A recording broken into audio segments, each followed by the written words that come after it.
बाहाय माने प्रथम फार्स्ट माने सेरफांगुरि नेपालपारा VCDCनि आन्दाराव एबार बोसोरनिफ्राय फार्स्ट माने मोसौ बाजार खुलिनानै होफैबाय बहुद माने गोजोननाय मोनबाय माने आगोलहाय गैयामोन बाजारा ओमफ्राय एबारहाय फार्स्ट जाजेनबाय आरो टेन्डाराथ' जानानै थांदों 18 जुनावहाय दा जोङो माने दिनैनिफ्राय माने जों अपेनिं खालामनानै होबाय आरो मोनथाम दङ जोंनि आन्दाराव दतमा ब्लकनि आन्दाराव रामफला जाहैबाय रामफल केटल मार्केट बियो आगोलनिफ्राय पुरानानिफ्राय दंबाय थाखायोमोन बनरगावआवहाय एबार गोदान जाबाय बेबो 50,000 बेबो ब्लक लेभेलाव जादों आरो नैबे जाहैबाय नेपालपारा आरो रामफला BTC माबायावहाय टेन्डार जादों आरो धन्यबाद नोंथांमोननिसिम जोंनि नेपालपारा सेरफांगुरि गौहाट कमिटिनिफ्राय दा आङो खोब गोजोननाय मोनदों मानो होननानै बुङोब्ला बै जोंनि माबा लकडाउननिफ्रायनो जोंनि बाजारा जोबनानै थांदों ओरै नर्दार्न पार्टआव रामफल बिलोआवल' दंमोन पुराना बाजार बेबो जोबनानै थांदों दा गोबांथार रायजो राजाफ्रा बिनि सायाव भुक्तभोगि जानानै थानांदों दा जों रायजो राजानि साननायखौ गिबिनिफ्रायनो जोङो सानबाय थाबोदोंमोन बाजारखौ बोखांफिननांगौ गौहाटखौ जों खुलिफिननांगौ बेबायदि सिन्था भाबनाजों जोङो ज' सावरायलायनायनि गेजेरजों दिनैहाय जोङो मोगथाङाव नुजाहोनो हाबाय आरो जों बेखौ थांनानै थानो थाखाय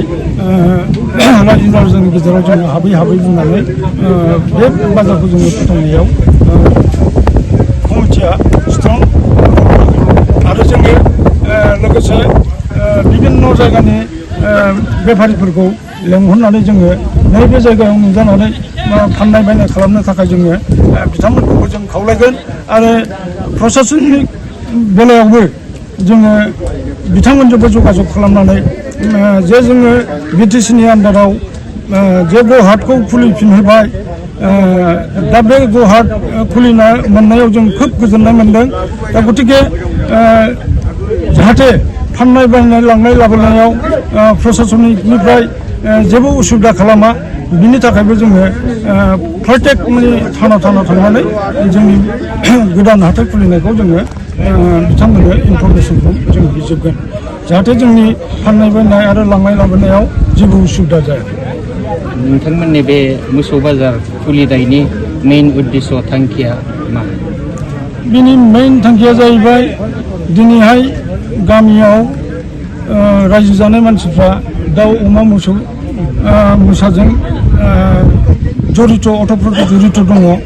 दा बेखौ फिनानै जुदि मार्केट खालामनो मोनाब्ला फाननाय बायनाय जायाब्ला बे फिनायनि मुल्य जेबो थाया दा गतिके गामियाव थानाय जोंनि आइ आफा बिथांमोनहा बे सर्सजोंनो गाव गावनि गथ' गथायखौ लालन पालन खालामनो माबा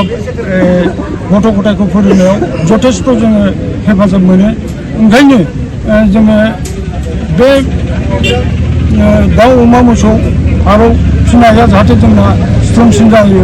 रायजो राजाजों क्ल'ज रिलेसन लानानै बाजार थायोब्लासो जिनिसफोरखौ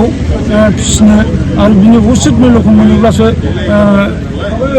जोंनि आइ आफा रायजो राजाफ्रा गोहोम मोनो बिदिबा रायजो राजानिसिम जोंनि बर' रायजो राजानिसिम मा फोरमायनो सानो आं बेखौनो फोरमायनो लुगैयो जे दिनैहाय गोबांथार जायगा मिथियाखै बे मिडियानि गेजेरजों जाहाथे